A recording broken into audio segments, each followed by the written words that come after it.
I'm Molly White, and you're listening to the audio feed of the Citation Needed newsletter. You can see the text version of the newsletter online at newsletter.mollywhite.net. The FTX trial, Day 10. Heinously criminal. The defense team finally scores a few points, and cell phone records reveal Bankman-Fried's extensive influence tour in Manhattan. This issue was originally published on October 18, 2023. After what has felt like 9 days of straight airballs from Sam Bankman-Fried's defense team, today I think they might have scored a few points. That's not to say it was success across the board, though. The cross-examination of FTX engineering director Nishad Singh featured many of the same blunders that have by now come to characterize the defense. The government continued to frequently successfully object to Mark Cohen's line of questioning, and Cohen once again would occasionally misstate past testimony or ask questions that only ended up confusing their target, the judge, and, most likely, the jury. Today, an exchange between Cohen and Singh revealed that Cohen didn't seem to know what a git commit is, making for an awkward couple of minutes as Singh tried to answer the question precisely while Cohen was really intending to ask something else. At one point, Cohen pursued a line of questioning that suggested he had conflated two portions of Singh's testimony from yesterday. Yesterday, Singh had testified that he had backdated transactions at Bankman-Fried's request to make it appear as though customers had been being charged for serum staking services throughout the year. This ultimately bumped FTX's annual revenue number from slightly under $1 billion to slightly over, which was something Bankman-Fried apparently cared enough about to instruct his employees to falsify transactions and then lie to auditors. Despite this testimony, Cohen tried to get Singh to answer that he had never actually performed the transactions. Quote, "No, I did. I backdated them," replied Singh. At a different point yesterday, Singh had testified that he did not follow through on backdating falsified transactions that would have shown various insiders transferring serum holdings to Alameda Research at an earlier point in time, which he understood would ultimately be used to try to fool the CFTC into believing that Alameda Research had always had more collateral than it had. This is likely what Cohen was thinking of, but by confusing the two, instead of underscoring for the jury that some of the supposed wrongdoing at FTX never happened, he, in fact, achieved the opposite. Despite the continued whiffs, though, Cohen managed to weaken Singh's testimony from yesterday in other ways. Cohen began with the same strategy he's used on other FTX and Alameda employees who've testified so far, which is to try to suggest that when they've evaluated past events, they were doing so without the type of complete knowledge that Bankman-Fried might have had, and therefore couldn't properly know if Bankman-Fried was acting wisely. This fell flat with Caroline Ellison, in part because she did have a lot of this knowledge, but also because it at times seemed to contradict the defense's story that Ellison was the one in charge, not Bankman-Fried. However, with Singh, it worked a little better. Singh had spoken at length during direct yesterday about the, quote, excess and flashiness, end quote, he felt characterized much of FTX's spending, including the purchase of the naming rights to the FTX arena or massive payments to influence brokers like Michael Kivas. During cross-examination, Cohen got Singh to equivocate a bit on whether he thought $135 million was truly unreasonable for a 19-year-long deal to acquire arena naming rights. Ultimately, Singh acknowledged that, quote, it had business benefits and costs, end quote, which he said were up to Bankman-Fried to weigh. Regarding celebrities and buying connections to celebrities, Singh acknowledged that those connections, quote, could be valuable for the business, depending on the circumstances. With venture investments, Singh admitted that he was rarely directly involved in the due diligence process. Cohen also rather effectively undermined some of Singh's strong and seemingly principled repudiations of the company's spending from yesterday by pointing out that Singh himself had spent somewhat extravagantly. In October 2022, Singh bought a $3.7 million home in Orcas Island, Washington. It sits on 10 acres of land and sports a 70-foot-long indoor lap pool and 2 hot tubs. Singh purchased the home after learning that Alameda had borrowed from FTX far more than it could repay, meaning that when he borrowed the several million dollars from FTX to pay for the home, he knew that he too was dipping into customer funds, behavior he'd just the previous day described as unconscionable. Later, Singh described the purchase as, quote, egregious, unnecessary, and selfish. With further questioning, he also spoke regretfully of his own behavior in continuing to donate substantial amounts of money to political causes. Right at the beginning of the day, the defense pushed back on statements Singh had made the previous day, characterizing the penthouse he shared with other employees as ostentatious and far too expensive. Singh had testified that he had expressed these concerns to Bankman-Fried. Quote, Sam said that he would pay $100 million for the drama just to be done with and go away, which I took as a pretty clear sign that I should shut up and we should move forward with this, he'd said about the conflict over the apartment purchase. Quote, you moved into the apartment? Asked the defense, which Singh answered affirmatively. Quote, you and your girlfriend lived in one of the master bedroom suites, didn't you? Quote, the nicest room in the house, answered Singh. Asked if he'd ever considered moving out, Singh replied, I considered moving out many times. But you didn't, the defense fired back. Perhaps, they seemed to suggest, Singh's disgust at FTX's and Bankman-Fried's spending was all for show, and he too enjoyed the finer things. Cohen made a similar point elsewhere, seemingly trying to undermine Singh's self-professed effective altruism, and his belief that money is better spent on charitable giving rather than enriching one's own life. Cohen revisited a $477 million loan made from FTX to Singh in late 2021, which was really Singh trying to exercise stock options he'd been granted, but was structured in an unusual way. Cohen asked, one of the reasons you were looking to do this was you wanted to donate the money to charity. Singh responded, right. Cohen asked, did you end up doing that? And Singh responded, no. Beyond the topics of extravagant spending, Cohen also successfully seeded some doubt in Singh's recounting of various events.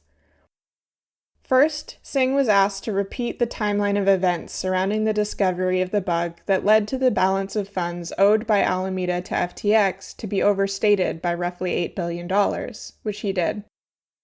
Quote, do you believe you are clear on the sequence of what happened? Asked Cohen.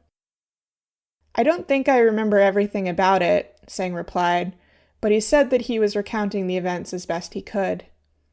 Then, however, Cohen called back to testimony Singh gave to prosecutors back in January, where he reportedly told them he, quote, had a surprising amount of haziness when trying to recall events in June and July of 2022.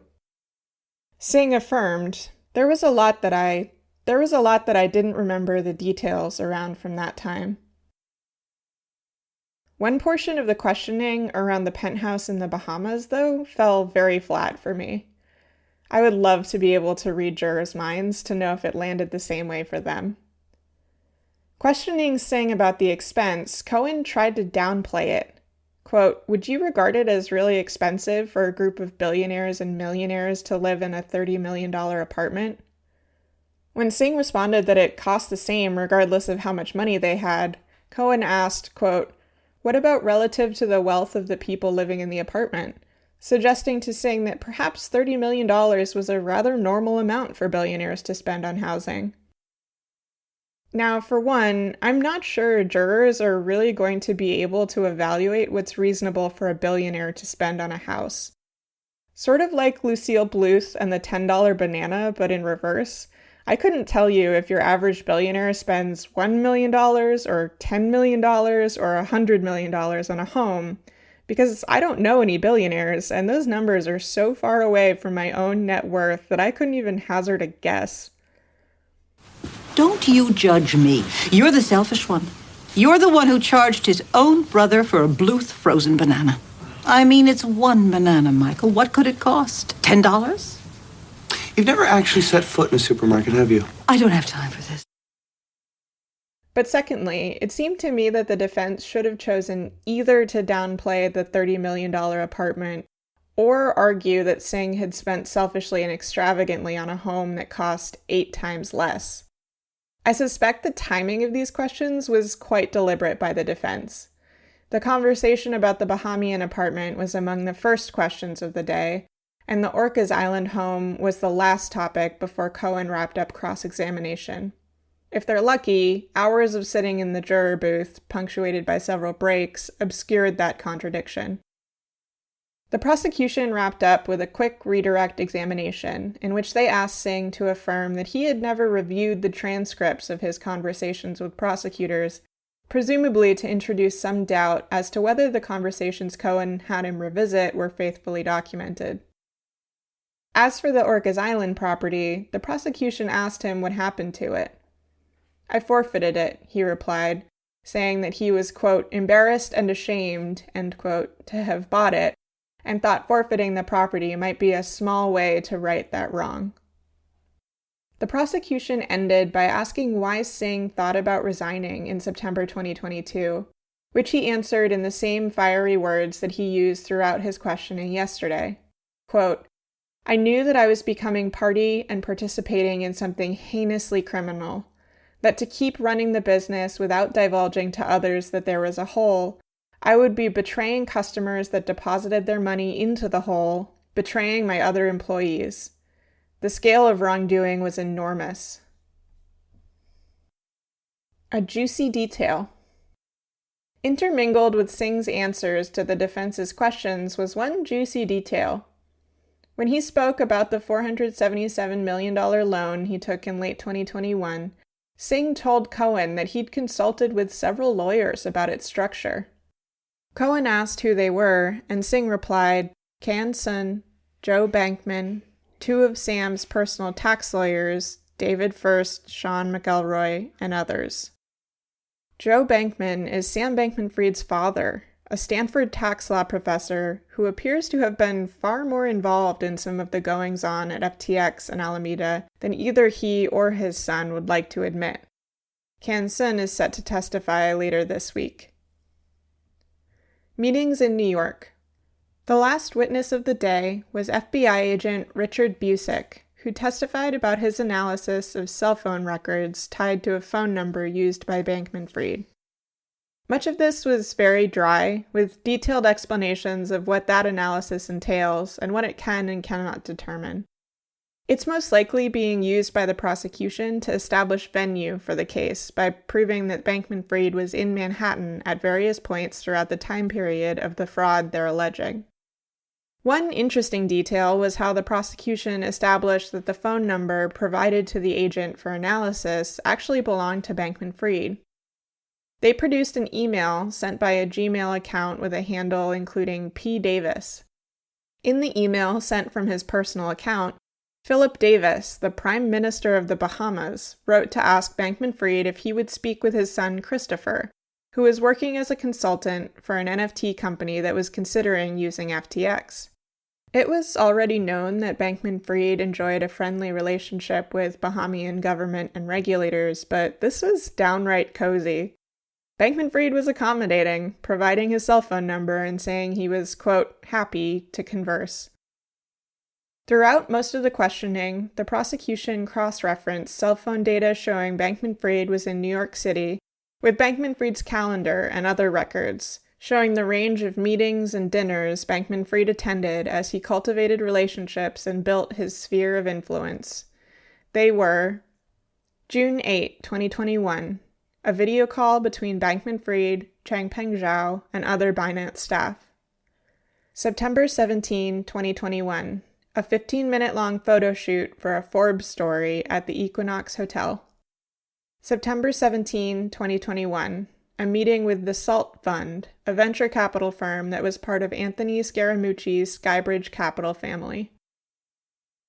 November 16, 2021, November 16, 2021, a meeting scheduled by the leader of Temasek's blockchain ventures arm, Anthony Lewis. March 3, 2022, Dinner with FTX US General Counsel Ryan Miller and New York City Mayor Eric Adams at Adams' favorite restaurant, Osteria La Baya. Afterwards, Miller tweeted and Bankman-Fried retweeted, "Fantastic dinner with at NYC Mayor. NYC is in great hands. #Eric Adams, #leadership." July 19, 2022. A group dinner coordinated by an employee of Mizuho Americas, in which representatives from investment firms requested to join. When asked if FTX wanted to prioritize any attendees, Ramnik Arora replied, quote, "In some decreasing order of priority, Standard Investments, Coatue, D1 Capital, Wellington Management, Vedamer Capital, D.E. Shaw, Marshall Wace, Morgan Stanley, Point72, Soros Fund Management, Techni Capital." August 17, 2022. A meeting with the co-founders, who are also CEO and president of IEX. August 18, 2022. A meeting with New York Governor Kathy Hochul. September 20, 2022. A meeting with former President Bill Clinton. September 21, 2022. A small group dinner at the Pierre with Governor of Saudi Arabia's Sovereign Wealth Fund, Yasser Al-Rumayyan. September 22, 2022. A meeting with the Saudi Minister of Investment, Khalid Al-Fali. This appears to have been brokered by various members of the SALT Fund and Anthony Scaramucci. October 14, 2022. A, quote, very small investor lunch organized by Morgan Stanley. Bankman-Fried also replied to various communications while in New York. On September 21, 2022, he responded to an introduction by Anthony Scaramucci to billionaire investor Thomas Tull, in which Scaramucci asked if Bankman-Fried wanted to join them at a Steelers game. The same day, he also replied to an email from Bloomberg reporter Olga Karif, who was trying to confirm on background that FTX was trying to raise $1 billion. Quote, "Potentially true, though not 100% that will do it," he replied. On cross-examination, the defense offered what I understand to be the usual argument with this type of evidence. Did Agent Busick have any way of establishing that it was Bankman-Fried operating the phone while it was pinging off all these cell towers in Manhattan? He did not. Going forward, the government provided a list of even more witnesses they intend to call. Chanel Medrano, or Shamel. Yesterday's transcript said Chanel, today's says Shamel. I still have no idea who this is. Peter Easton, a professor of accounting at Notre Dame, who will provide expert testimony. Corey Gaddis, unknown. Eliora Katz, an in-house lobbyist formerly employed by FTX US. Paige Owens, unknown. Bob Beaujardi, managing director at Third Point, a New York-based hedge fund. Third Point had invested in FTX and was among the firms involved in talks about rescue financing as the exchange was nearing bankruptcy, though they say they never considered participating in this financing. Can Sun, one of the top FTX lawyers working under Dan Friedberg. The order of witnesses seems to be somewhat fluid, as scheduling changes based on how long testimonies last and on witness availability. The government told the judge they expect they may wrap up early on Thursday, the last day of trial this week, and proposed adjourning early so both legal teams can work on finalizing their requests as to jury instructions. The defense agreed. Cohen added, quote, "We are still working through whether we are going to put a case on, and if so, of what nature. But I continue to believe that if we do put on a case, it won't be more than a week and a half at the max. This means that, worst case scenario, the defense will wrap up during the first week of November. After that, the teams will each present closing arguments. The judge will then present instructions to the jury, who will deliberate and return a verdict." Thanks for listening to this issue of the Citation Needed newsletter. To learn how to support my work, visit mollywhite.net/support. If you would like to read the text versions of these episodes, sign up to receive the newsletter in your email, or support my work on a recurring basis, go to newsletter.mollywhite.net.